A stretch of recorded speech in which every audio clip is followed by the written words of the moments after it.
కూటమి అభ్యర్థులకి పెద్ద సమస్య వచ్చి పడిందండి. నేను గతంలో దీని గురించి మాట్లాడాను. కొంతమంది తెలియక నేను తప్పుగా మాట్లాడాను అనుకున్నారు. అదేంటంటే జనసేన గుర్తు ఏదైతే ఉందో గాజు గ్లాస్ గుర్తు, అది ఫ్రీ సింబల్స్ లిస్టులో ఉన్నది. జనసేన అభ్యర్థులు ఎక్కడ పోటీ చేస్తే అక్కడ వాళ్ళకి గాజు గ్లాస్ గుర్తు ఇస్తారు. కానీ జనసేన ఎక్కడైతే పోటీ చేయడం లేదో అక్కడ ఇండిపెండెంట్ అభ్యర్థులకు కూడా గాజు గ్లాసు గుర్తు ఇచ్చేటువంటి అవకాశం ఉంది. ఎందుకంటే గాజు గ్లాస్ గుర్తుని ఫ్రీ సింబల్స్ లిస్టులో పెట్టారు. అది నేను గతంలో మాట్లాడాను.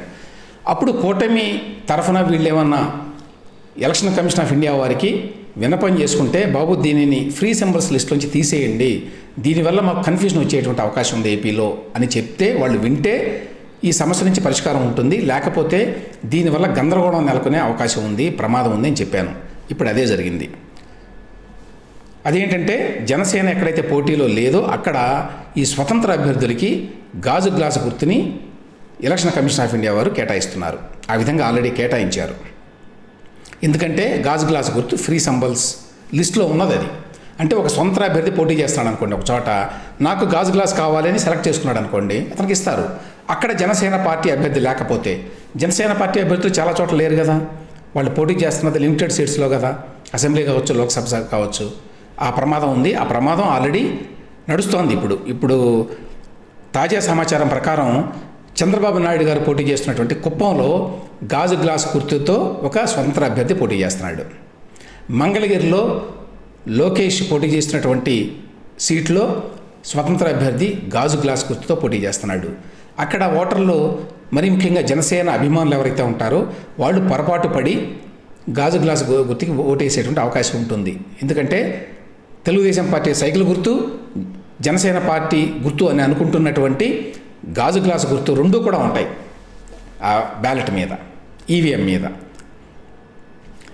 అచ్చెన్నాయుడు పోటీ చేస్తున్నటువంటి టెక్కల నియోజకవర్గంలో కూడా గాజు గ్లాస్ గుర్తుతో స్వంత అభ్యర్థి పోటీ చేస్తున్నాడు. గంటా శ్రీనివాసరావు పోటీ చేసినటువంటి భీమిలీలో కూడా గాజు గ్లాస్ గుర్తుని కేటాయించింది ఎన్నికల సంఘం. ఇంకా చాలా చోట్ల ఉన్నదట.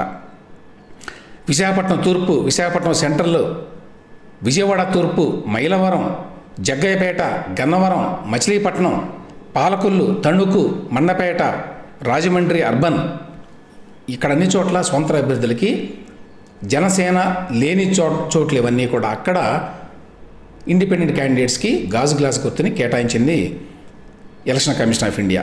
సో ఇది పెద్ద సమస్య. ఇది ఎలా జరిగింది ఏమిటి అనేది తెలీదు. ఎందుకంటే వైకాపాకి అల్టిమేట్గా ఇది ఉపయోగపడుతుంది.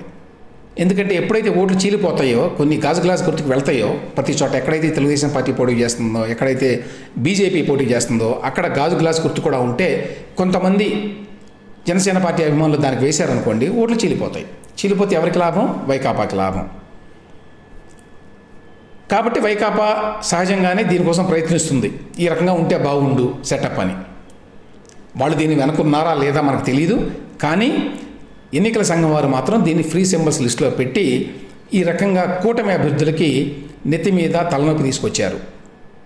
ఎందువల్ల ఇట్లా జరిగిందంటే జనసేన పార్టీ అనేది రిజిస్టర్డ్ పార్టీయే కానీ రికగ్నైజ్డ్ పార్టీ కాదు. ఏమిటి తేడా రిజిస్టర్డ్ పార్టీకి, రికగ్నైజ్డ్ పార్టీకి? రిజిస్టర్డ్ పార్టీ అంటే ఎలక్షన్ కమిషన్ ఆఫ్ ఇండియా వారితో రిజిస్టర్ అయిన ఏ పార్టీ అయినా.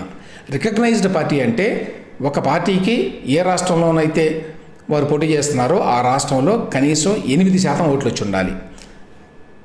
పవన్ కళ్యాణ్ గారి జనసేన పార్టీకి లాస్ట్ టైము దానికంటే కొంచెం తక్కువ వచ్చినాయి. అందువల్ల అది రికగ్నైజ్డ్ పార్టీగా లేదు.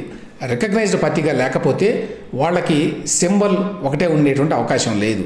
అయితే జనసేన కోరిక మేరకు ఎన్నికల సంఘం వాళ్ళు మీ వరకు మీకు కామన్ సింబల్ ఇస్తాము అని చెప్పారు. ఆ కామన్ సింబల్ గాజు గ్లాస్ కావాలని అడిగారు. ఆ ప్రకారం ఇచ్చారు. అంతవరకు బాగానే ఉంది. అయితే స్వతంత్ర అభ్యర్థులు కూడా ఇప్పుడు గాజు గ్లాస్ గుర్తు ఇవ్వడం వల్ల కూటమి అభ్యర్థులకి ఆంధ్రప్రదేశ్లో నష్టం జరిగేటువంటి అవకాశం ఉంది. తెలుగుదేశం అభ్యర్థులకి బీజేపీ అభ్యర్థులకి నష్టం జరిగేటువంటి అవకాశం ఉంది. అదే సమయంలో దీనివల్ల వైసీపీ అభ్యర్థులకి ఎంతో కొంత లాభం జరిగే అవకాశం ఉంది. మరి దీని మీద ఇప్పుడు కూటమి ఏం చేయబోతోంది అనేది చూడాలి.